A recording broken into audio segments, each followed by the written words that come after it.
Hello guys, good morning. Welcome to DK English पाठशाला। देखिए, अभी पोइटिक डिवाइसेस का वीडियोस का दौर चल रहा है। मैंने आपको पिछला जो वीडियो अपलोड किया था वो था इसका ऑक्सीमोरन का। तो अगर आपने वो वीडियो अभी तक नहीं देखा है तो ऑक्सीमोरन का वीडियो ज़रूर देखिएगा। उसका लिंक आपको इस वीडियो के डिस्क्रिप्शन में मिल जाएगा। उसमें ऑक्सीमोरन को भाई बहुत अच्छे तरीके से एक्सप्लेन किया गया है कि ऑक्सीमोरन क्या होता है और उसके एग्जांपल्स भी दिए गए हैं। तो ज़रूर देखिए और अपने फ्रेंड्स के साथ में भी शेयर कीजिए। आज जैसा स्क्रीन पर आपको दिखाई दे रहा है कि हम बात करने वाले हैं पर्सोनिफिकेशन की।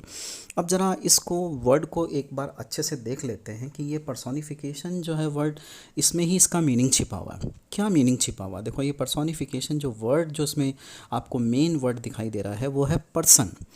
पर्सन आपने सुना ही होगा, फर्स्ट पर्सन, सेकंड पर्सन और थर्ड पर्सन। तो उसी पर्सन से बनता है पर्सोनीफाई। पर्सोनीफाई का मतलब होता है ह्यूमन क्वालिटीज़ किसी को दे देना, यानी किसी के बारे में, किसी ऐसी नॉन लिविंग थिंग या कोई ऐसी निर्जीव चीज़ है जिसे हम सजीव चीज़ों की तरह बिहेव करता हुआ दिखाएं तो हम उसे कहते हैं पर्सोनिफिकेशन। आपको इसकी डेफिनेशन दिखाई दे रही होगी कि पर्सोनिफिकेशन एक पोएटिक डिवाइस होता है जिसमें एक नॉन लिविंग थिंग को पर्सोनीफाई किया जाता है। तो देखो, पर्सोनिफिकेशन को पता लगाने के लिए आपके पास में दो चीज़ें होनी चाहिए। पहली चीज़ तो क्या, एक चीज़ ऐसी जो नॉन लिविंग हो यानी जो निर्जीव हो, और दूसरी ऐसी चीज़ कोई एक्शन वर्ड उसके साथ में जुड़ा हुआ होना चाहिए जो सिर्फ ह्यूमन बीइंग्स कर सकते हैं, जो सिर्फ हम इंसान कर सकते हैं। तो अगर वो दोनों चीज़ें अगर जुड़ जाती हैं तो फिर इसका मतलब होता है पर्सोनिफिकेशन। जैसे फॉर एग्ज़ाम्पल, मैं एक एग्ज़ाम्पल आपको दूं। जैसे चंद्रमा आसमान में बहुत सुंदर दिखाई दे रहा है, तो अगर हम उसे कहें कि the moon is laughing in the sky, तो देखो मून नॉन लिविंग है, उसमें जान नहीं है, वो सजीव नहीं है, और उसके साथ में हमने क्या वर्ड जोड़ दिया? वर्ड जोड़ा लाफिंग। तो ये लाफिंग जो है ये केवल ह्यूमन बींग्स के साथ में होता है। तो फिर ये क्या हो गया? इसका पर्सोनिफिकेशन हो गया, यानी हमने इसको पर्सोनीफाई कर दिया। इसे ही हम कहते हैं पर्सोनिफिकेशन। तो अभी आपको समझ में आया होगा। कुछ और एग्जांपल्स लेते हैं जो आपको स्क्रीन पर दिखाई दे रहे हैं। देखो, जलेबीज़ आर कॉलिंग मी। जैसे आपने लोगों को कहते सुना है, यार मैं तो जलेबी नहीं खाना चाहता लेकिन ये जलेबी चीख चीख के मुझे बुला रही है। अरे भाई, जलेबी चीख चीख के बुला रही है, तो वो ऐसा सिर्फ एक लाइट मोड में कहते हैं। बाकी उसका मतलब ये नहीं होता कि जलेबी वास्तव में चिल्ला रही है। लेकिन अगर हम ऐसा कह रहे हैं तो जलेबी क्या है? नॉन लिविंग थिंग है, और वो क्या कर रही है? कॉल कर रही है, किसी को बुला रही है। और बुलाने का जो काम है वो ह्यूमन बीइंग्स से जुड़ा हुआ होता है, इंसानों से जुड़ा हुआ होता है। तो फिर वो क्या हो गया?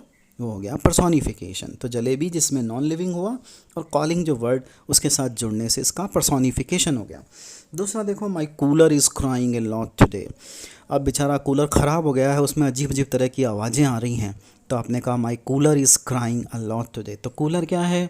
नॉन लिविंग थिंग है, और उसके साथ में हमने वर्ड जोड़ दिया क्राइंग। तो ये क्राइंग और कूलर, ये जो वर्ड हो गए, दोनों के वर्ड्स के कॉम्बिनेशन से बन गया पर्सोनिफिकेशन। तभी आपको समझ में आया होगा कि नॉन लिविंग थिंग और किसी एक्शन वर्ड के साथ में जुड़ जाने से, साथ में आ जाने से पर्सोनिफिकेशन हो जाता है। तीसरा एग्जांपल देखो, ये clouds are dancing in the sky. अब इसको ही देख लो, क्लाउड्स तो वैसे नॉन लिविंग होते हैं। अब बहुत सारे, जैसे मानसून का टाइम है, क्लाउड्स इधर से उधर जा रहे हैं बहुत तेज़ी से, आपको देखे होंगे आपने आसमान में चलते हुए। तो अब आप कहें clouds are dancing in the sky, ठीक है ना? तो क्लाउड्स नॉन लिविंग होगा, और जो हमने उसके साथ में डांस वर्ड जोड़ दिया, जो कि ह्यूमन बीइंग्स ही कर सकते हैं या जो लिविंग बीइंग्स हैं वही कर सकते हैं, तो ये हो गया इसका पर्सोनिफिकेशन। तो उम्मीद है कि आपको ये चीज़ पर्सोनिफिकेशन समझ में आया होगा। कोई डाउट वगैरह है और पर्सोनिफिकेशन के आपके पास में और भी कोई एग्जांपल हैं तो भाई कमेंट बॉक्स में कमेंट ज़रूर करो, ताकि मुझे भी पता लगे कि आपकी बात समझ में आई है। और पोएटिक डिवाइसेस का एक पूरी जो प्लेलिस्ट है जिसमें बहुत सारे पोएटिक डिवाइसेस को एक्सप्लेन किया गया है, उसकी मैंने एक प्लेलिस्ट बना के उसका लिंक भी मैं आपको इस वीडियो के डिस्क्रिप्शन में दे दूँगा। तो जाइए और उस प्लेलिस्ट को खोलिए और वीडियोस को एंजॉय कीजिए, अपने फ्रेंड्स के बीच में भी शेयर कीजिए ताकि उनको भी सारे कॉन्सेप्ट्स क्लियर हो जाए। तो thank you very much for giving your valuable time. Have a nice day.